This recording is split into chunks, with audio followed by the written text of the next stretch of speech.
In 1 Corinthians 5, the Apostle Paul says that if Jesus died for all, then all died. And we read elsewhere how Jesus was crucified before the foundation of the world. And actually we can find that all of creation, he says in Colossians, is through him and for him. And everything is held together and consists in him. Everything is about Jesus.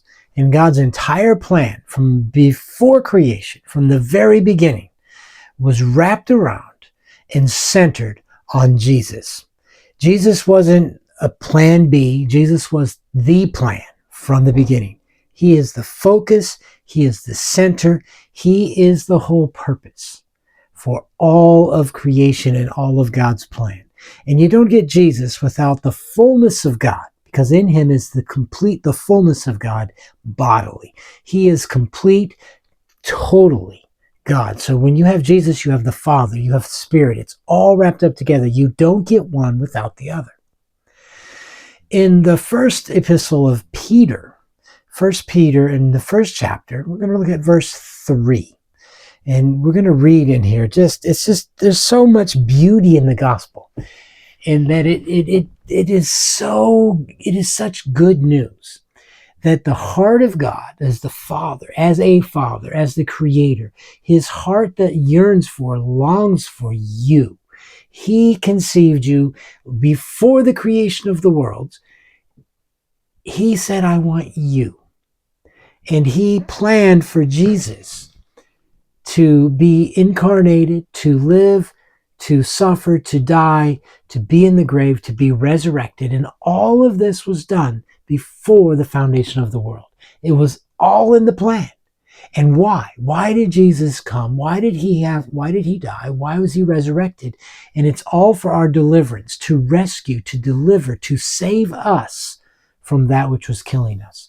See, when God made man, which we read of in Genesis, he gave humankind, made in his likeness and image, everything necessary to grow up and be like our Father. He gave us the ability to choose. And with that choice has come a lot of pain and suffering, but it's all coming to fruition in Jesus. So let's read this, 1 Peter 1, verse 3. Blessed be the God and Father of our Lord Jesus Christ. Remember, you don't get one without the other. The Father and the Son are one. They're in union. John tells us in John 1:1 that in the beginning was the Word, and the Word was face to face with God and was God. And all things were made through him. So blessed be the God and Father of our Lord Jesus Christ, who according to his abundant mercy, his love, his loving kindness, his desire. This is what it's according to. He has begotten us, which means to regenes us, gives us his genes, transforms us again to a living hope. An expectation. That's what the word hope means. A living. It's a sure, it's a true, it's established. There's no question about it. A living hope, a living expectation through and by the resurrection of Jesus Christ from the dead. So when Paul says in 2 Corinthians 5 that if he died for all, then all died. And we also read on there, you see that then I died, he died as me, for me, with me. I died in him. I was buried in him, and I'm resurrected with him. Resurrected to what? To newness of life.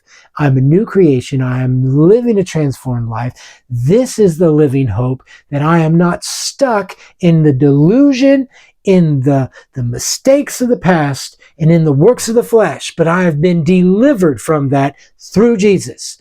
And you know, the only thing that's required is Jesus. But for me, and for you, is to believe, to see, to believe, to grab a hold of it.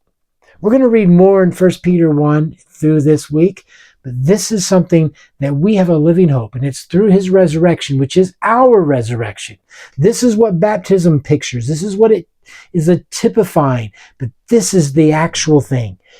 Jesus died, was buried, and raised back to life. And in him, you died, were buried, and you're raised to newness of life, and it changes everything about you. And it's your deliverance from the darkness, from the death that you are participating in. And God so desired you that he sent his Son, that his abundant mercy, he has redeemed you, transformed you, begotten you to a new and living hope through that resurrection, which was the resurrection of Jesus, but it is your resurrection.